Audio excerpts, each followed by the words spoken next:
What's going on, everybody? Welcome back to the Canadian Football Fantasy Fix for Week 4 of the 2021 CFL season. I'm Ryan Coop here with your wide receiver preview today, taking a look at all the best and worst wide receiver options for week number 4 in the CFL.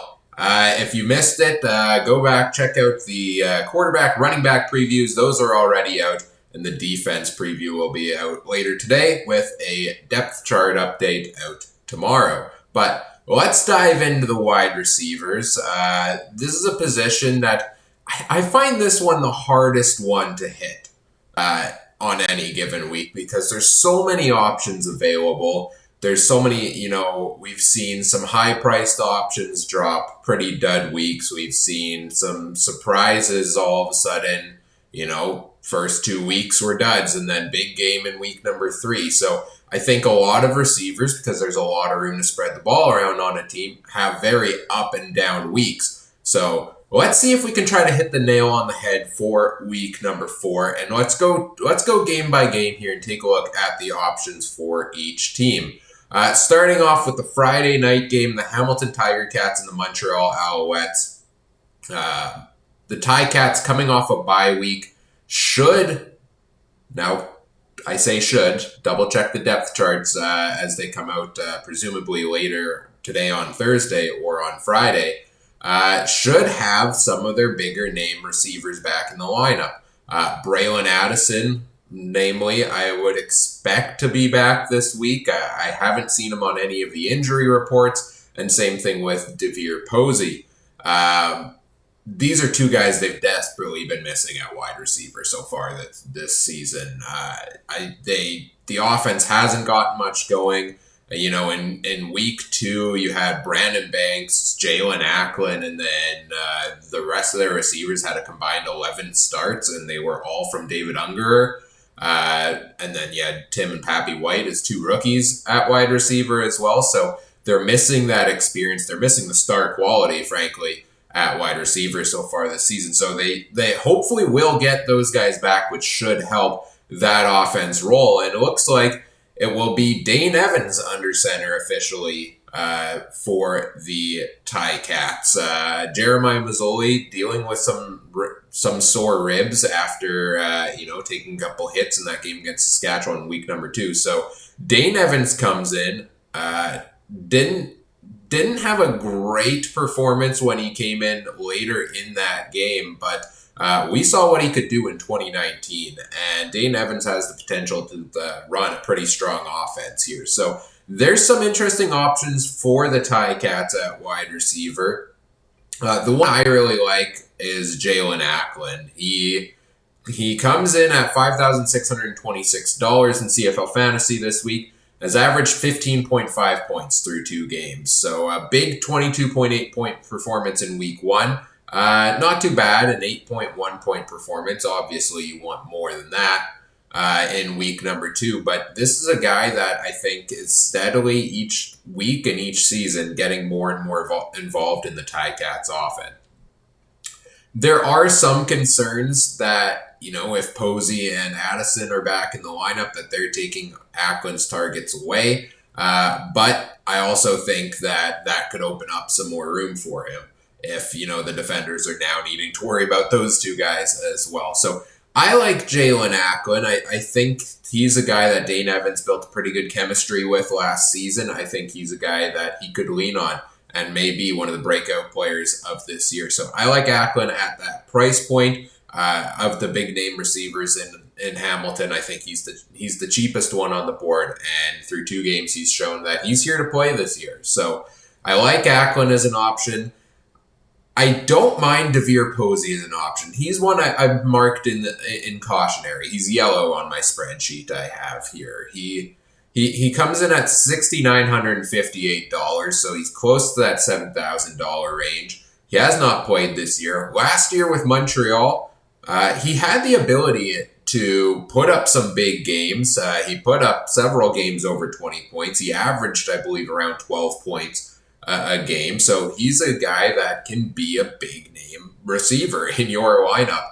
And the only reason I have him as cautionary is just not knowing how he's going to come out of that injury, how he's going to get involved in this Ticats offense, and how they plan to use him in that regard. And then finally, I'm staying away from everyone else at wide receiver for the Ticats. Braylon Addison and Brandon Banks. Look, these are two of the top receivers in the game, and they would be tempting picks on any given week, but their salaries are so high. Banks, 12.5 point average through 2 games, but he's $14,000 in CFL Fantasy. That's nearly a third of your lineup, of the total money you can spend. To me, it's not worth it, the way he's been playing and the way that offense has been rolling this year. He might go and put you up a 30-point game one day, but is it still going to be worth it at $14,000 if it means you can't fit quality pieces in at the rest of your lineup? To me, I find a big struggle unless he's consistently putting up those 25, 30 points to try to fit Banks in my lineup personally. And same thing with Braylon Addison, coming off an injury. It's been 2 years again since he last played. I'm a little nervous at a $10,000 salary point to go and put a guy I haven't seen play in 2 years and is coming off an injury in an offense that's been struggling. I think he could have a great day, but I need to personally see from Addison what he's doing this year and what the impact of having him in the lineup is before I'm going in his direction. And then the other receivers in Hamilton, especially if we get those two guys back from injury, maybe Marcus Tucker's an okay value pick at $4,441. He should be hopefully coming back from injury this week as well. But I don't think he's a guy that's going to put you up a big point total. He might get you a couple points, couple catches, but I would be hesitant to put him in my lineup. And then same thing with all the other lower-priced receivers for the Ticats that might not find their way into the lineup. And if they do, I do not expect to get very many targets their way. Looking at the other team in this matchup, the Montreal Alouettes, this is a team I really like. I love the wide receivers the Alouettes have. And if we go back to, last week, the week before, I kind of had all of their receivers in the cautionary level of picks for that week. I'm starting to move them into the I like these options, let's lock them in. And namely, there's 3 guys I really like this week, and I like the matchup they have with the Ticats because I think we saw the Bombers put up a solid game against the Ticats. I think we saw the Riders put up a solid game against them. And look, that offense, I'm not, for Hamilton, as I mentioned, I'm really not sure how they're going to perform. The offensive line is shaky there. They're missing Chris Van Zyl again this week. So we could see Montreal out on the field a decent amount. Hamilton will also be missing one of their top defensive linemen in Jagger Davis, who apparently broke some COVID protocols and won't be in the lineup this week. So Montreal should have some more room to move things efficiently offensively, and I think some of these receivers are going to be big benefactors of that. The 3 I really like, BJ Cunningham, Jake Weineke, and Eugene Lewis. Cunningham is the team's leader in fantasy points per game so far, 14.4. He's had himself 2 steady weeks as kind of a go-to receiver option for the Alouettes. 19.6 against Edmonton in week 1, 9.1 in week 2 against Calgary. Week 2 and week 3. They had a bye in week 1. And Jake Weineke at $6,554 is becoming the touchdown threat for the Alouettes. Back-to-back weeks with a touchdown for him. 13.9 point average. Not a bad day when you're spending $6,554 to have that kind of average on the floor of at least 10 points. The concern becomes, okay, if he doesn't get those touchdowns, you're looking at, 5 points, 10 points. So is he going to put up touchdowns each and every week? Well, he seems to be a guy that Vernon Adams Jr. is looking at to pick up those TDs, and I think he's getting close in the sense that they're looking his way. And then they're going to keep looking his way as they get closer to the end zone. And I like this matchup with the Ticats this week, so I like him to have another big week. And then Eugene Lewis, he's only at a 10-point average. He's the most expensive receiver on the roster, $7,337. This is a guy I'm waiting to see break out. He had some massive games. I'm thinking 2 weeks in a 3-week span in 2019 where he put up like 27 points. And when this guy's on his game, he's going to be a big name, big point producer. And, even if he doesn't get a lot of targets, like a lot of the games he performed well in 2019, he got a couple targets, made some big plays out of it, picked up a couple touchdowns, and I think that's what we're going to see from Eugene Lewis this week. 8.3 points against Edmonton week 2, Calgary in week 3 at 11.7. He was 1 yard away from getting into the end zone at the end of the game, which would have put another 6 points on the board there for him. So I like Eugene Lewis. Through 3 weeks of the season, I've kind of looked at the receivers as who has consistently provided the point totals for me. But I'm also starting to now look at things as, which guys have that potential and are showing decent performances that I'm just waiting to see have that breakout one. And I think Eugene Lewis is that guy who's, you've got a pretty decent floor with him. He's always going to be involved in that passing attack, and he can put up that big game for you. So, again, I love the matchup, so I like Eugene Lewis as an option for week 4 if you can fit him in your lineup at over $7,000. The other options for Montreal, Quan Bray, I have him in the cautionary category. 4 points in week 2, 12.7 in week 3. He did get the touchdown, but I feel like he got targeted a lot and had a lot of dropped balls for Montreal in week 3. So Quan Bray, he seems to be struggling a little bit to get in the consistency groove so far this season, and I'm a little bit cautious in that regard. He's kind of got that middle salary amongst the Montreal receivers, so I personally like the other receiver options more than I like Quan Bray for the Alouettes this week. And then Mario Alford, $3,000. He could be a value play this week as he's not going to get really involved in the offense, but as a return guy, he had the big touchdown, put up 14.2 in week number 2. The only reason I have him listed as cautionary, not a stay away from pick, is with only six teams playing this week, it's a bit tougher to find a solid value play. So if you need to save some money, maybe take a risk on a return guy like Alford. But I think the general ceiling for him is going to be 10 points. So maybe stay away from him in that regard. Getting into the Friday night matchup, the BC Lions and the Ottawa Red Blacks, the Saturday matchup, I guess. My whole week is shifted off by a day, given the way they changed the schedule this week. But BC and Ottawa, let's talk about BC first.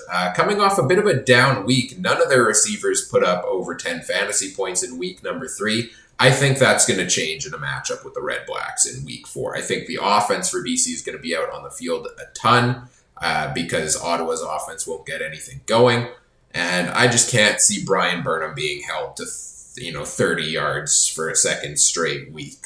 So I love Brian Burnham as a premium priced receiver. He's at $9,584. He's averaging 4.5 points a game this year, which is heavily impacted by that lower just 5.2 against Edmonton in week 3. But 22 points in week 1, 16 in week 2. These are the types of numbers you expect to see from Brian Burnham. And I'm expecting, Michael Riley looking for a bounce back. Who do you go to? You go to the big name guy who has consistently over years been the go-to guy for the BC Lions, and that's Burnham. So I love Brian Burnham as an option in this matchup with Ottawa. I also like Lucky Whitehead coming in at just over $7,000. He's at 16.6 points a game. That's one of the highest in the league. A bit of a down day for him against Edmonton as well with just 7.4, but 17.9 against Calgary, 24.6 against Saskatchewan. I think they're going to bounce back. They're going to try to hit him on a long target once again. I believe he had that in the first play of the game for the Lions against Edmonton. They tried to go deep to Whitehead and just couldn't connect on it. So, you complete a 60, 70-yard pass. That's another 7 points for him there. He gets it in for the touchdown. That's another 6 points there. That one pass could have turned around the entire week, and that's what you're going to get with Lucky Whitehead. So I like the potential for a big play from him there as well. So I like that option in the lineup. And then cautiously optimistic on Lamar Durant. He comes in at $6,000. He's averaging just 10.4 points a game.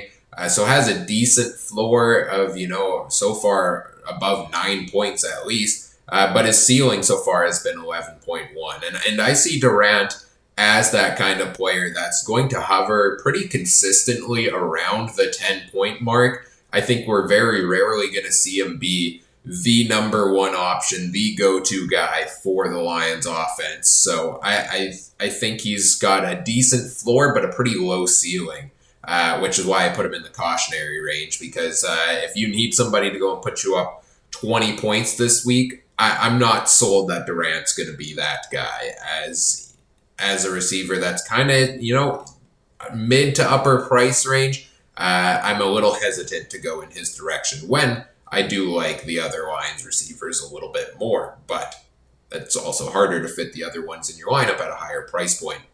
And then finally, the ones I'm staying away from, Dominic Rhymes until I see him being used heavily for BC. $5,484. Decent week one with 13.6 points, but in the last 2 weeks, just 1.9 and 1.1. He's not getting the ball thrown his way. I don't know if Mike O'Reilly just is forgetting he's out there on the field, if the play calling is just he's not, a go-to receiver in that sense. He will, I think, get back on track at some point this year. I would hope so. He has so much talent, but I'm just personally, I don't think you can invest that amount in your lineup if you've gotten back-to-back weeks of 1 point, because it's certainly a disappointing effort if you're getting that again this week. So to me, stay away from Dom Rhymes until we see him get back on track with at least 1 or 2 good games. And then Shaq Johnson as well. He comes in just over $3,000. So far this year, just averaging 2.8 points. So he had 7.5 against Calgary in week 2. Other than that, in the other 2 weeks, he's been under 1 point. So you might think he's a decent value play on the Lions team, but I don't think he's going to put the points up for you that are going to be worth it. Looking at the Ottawa side of things, this is always a tricky situation, is do you take a chance on any Ottawa receivers knowing how inept that offense has been through 2 games? Most of them I'm staying away from. I don't think you're going to see a lot of these guys pick up big yardage. Matt Nichols isn't a big yardage guy at quarterback. I also don't think we're going to see a ton of touchdowns from this Red Blacks offense that has struggled to get things moving, especially against a BC team that I think has been one of the better defenses in the league through 3 weeks so far. So looking at the options for Ottawa, I'm staying away from a lot of them. Nate Behard, Daniel Peterman, Jordan Smallwood, Marco Dubois, none of these guys have been putting up point totals worth the fantasy points and worth the spending your money on at all so far this season. The one guy that is an interesting play to me, and I like him as a value play, and I'm considering putting him in my lineup, and that's Ryan Davis. He's a guy that to me came out of nowhere. I personally had never heard of him before this season.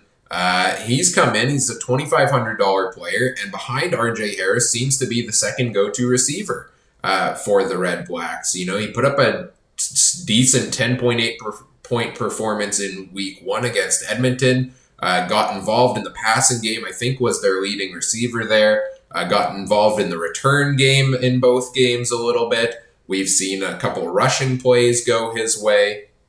Did just put up 5.7 against Saskatchewan, so he's been averaging 8.3 points, but hey, value picks are hard to come by this week because I think a lot of the best value options are on the sidelines with bye weeks or, due to the COVID situation with the Elks organization. So I like Ryan Davis as one of my favorite value plays this week because if that offense does get going for Ottawa, I think he's going to be a heavy part of it. So he's my one option I like out of Ottawa this week. Another one I'm tempted to go in. I put him in the cautionary section. Devontae Dedmon, $4,193. The price range for me is a little too high to go and put him in my lineup. I love this guy. I think he's going to only get better and better. I think maybe Ottawa saw something from him in week 3. Timothy Flanders went down at running back, so they put Dedmon in for several rushing plays. He got the touchdown. He got some good runs in there. And along with the return yards, put up 14.9 points. Put up 6.4 in just the return game in week 1 against Edmonton. So he's actually the highest average out of the Red Blacks so far this year at 10.7 points. If I knew he was a starting receiver in that offense or a starting running back in that offense, look, I would put Devontae Dedmon in my lineup any day of the week if he's going to combine that and the return yards. But there's the potential he doesn't, and you're just getting those returner points. That's not going to put you up a huge week unless he does pick up a touchdown or or a couple huge returns, which at over $4,000, that's not necessarily the value play that I'm looking for. So I'm cautionary on Dedmon. If he's used heavily in that offense, I think he can have a big day. But for the most part, until then, I think, same thing I said with Mario Alford before, you're probably looking at roughly a 10-point ceiling, I would say, from a return guy on any given week. And then, the other option I'm staying away from, I mentioned a lot of them already, but I'm staying away from RJ Harris, which this was a hard one for me to slot in because, look, he's going to be the go-to guy for the Red Blacks. The offense got things a little more going last week than they did the week before, but they put, and he put up a 100-yard game. He was the big go-to receiver for Nichols, and I think he will be all season long. But he comes in at $6,500, and while it's tempting to pick the go-to receiver on a bad team because they're going to go in his direction, he can still put up good points. I'm still so skeptical of this Ottawa offense of just how many points he can put on the board each and every week. He had just 4 in week 1 against Edmonton, so the price again is too high for me to look in RJ Harris's direction, just based on the consistency of that Ottawa offense. And finally, getting into the last game of the week, the Calgary Stampeders and the Winnipeg Blue Bombers. This Calgary team is a hard one to place for me at wide receiver because you've had a lot of guys have down weeks so far in the first 3 weeks of the season, and a couple guys have some real breakout performances in week 3 with rookie quarterback Jake Mayer in his first career start. So who do I like on the Stampeders? I like Josh Huff this week. He's, of the big 4, Kamar Jordan, Josh Huff, Markeith Ambles, Hergy Mayala, he's the cheapest option. He comes in at $4,690. He had the big game in week 3, a 17.8 point game, included, I believe, an 85-yard catch. And, he's averaging 11.5 points a game. That's just behind Kamar Jordan. Not a bad start to the year for Huff. Not quite as, breakout performance necessarily in the first couple weeks that I expected to see from him this year as one of the top options for Calgary. But if he can put up another performance like he did against Montreal, I like him at this price point, and I think there's room for him to do that. We saw the Argos tear apart that Bombers secondary in week number 3. We saw them attack some of those rookie defensive backs over and over and over again. And if Calgary can get a favorable matchup of Huff against one of those guys, I could see them sending a couple deep balls his way. We've seen guys get past the Bombers defenders and just, well, a couple times, the quarterbacks haven't been able to connect with them.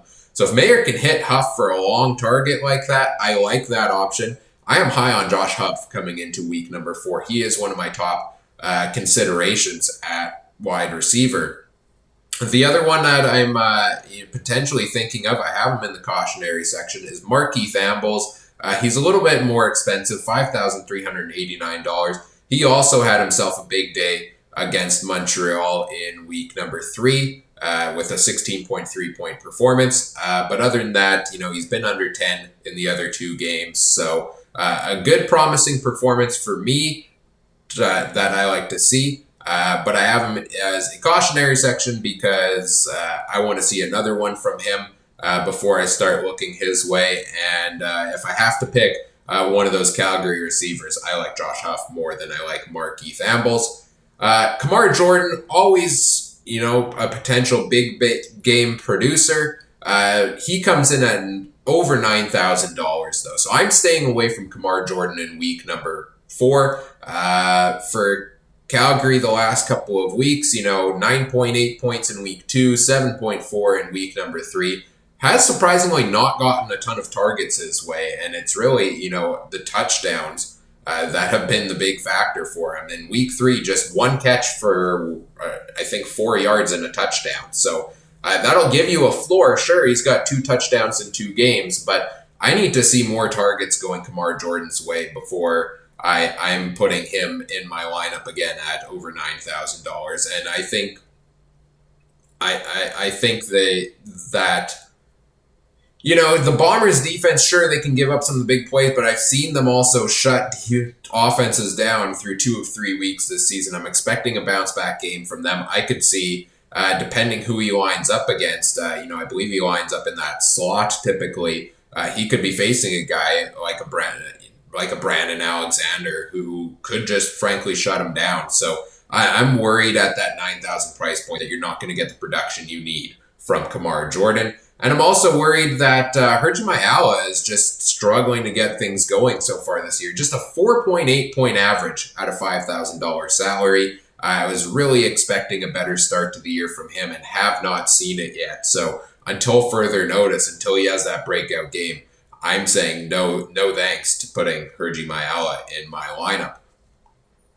And then finally, looking at the Winnipeg Blue Bombers, in this matchup, a lot of receivers I like here. I like Kenny Lawler, I like Darvin Adams, and I like Rasheed Bailey. Lawler so far this year is actually the leading receiver in the league when it comes to fantasy point performances, averaging a solid 18.2 points. He had over 20 in the first 2 weeks, fell back to earth a little bit with 11.1 in week 3 when the whole offense was having a bad day. And hey, if the offense is having a bad day and that's the floor for Kenny Lawler, I like him as an option in my lineup. I think he's, again, always going to be a threat to score and put up the touchdowns for you. I think he's always going to be one of the big target guys. He seems to have a solid chemistry with Zach Collaros. I like Lawler in this matchup. And again, I think there's a lot of room to pass against Calgary's defense. I think they have given up, some of the worst passing totals out of teams so far this season. So I like Kenny Lawler. I also like Darvin Adams. He missed the first 2 games of the year, came back in week 3, put up a 13.7 point performance. This seems to be the norm for him when we're talking about the connection between Collaros and Adams. And a lot of these points came off a big 50-yard touchdown. Look, we saw that in the playoffs last season. We saw the connection of if Zach Collaros is looking to throw a deep ball down the field, I would hazard a guess more often than not that it's going in Darvin Adams' direction. So a really strong play to me. He does come in at $6,911, so he's not cheap, but he should get out, at a minimum, a couple targets his way. He should get out, I would think, a deep ball thrown his way that if he brings that down is going to help pad his point total. And he should be looked to as an end zone threat as well. So I like Darvin Adams. And I'm also, as a bit of a cheaper option, starting to really like Rasheed Bailey. I thought he got a lot of targets thrown his way, factored very heavily into that offense in week number 3. I thought maybe he would take a step back when Darvin Adams came back into the lineup, but that didn't appear to be the case.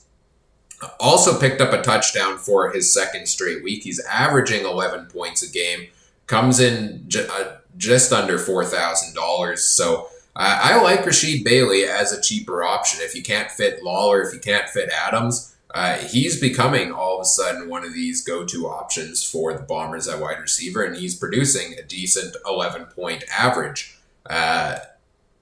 Which, granted, has been padded by those touchdowns. If he doesn't get one, it may be a bit of a disappointing day. But you can say that about a lot of different receivers around the league.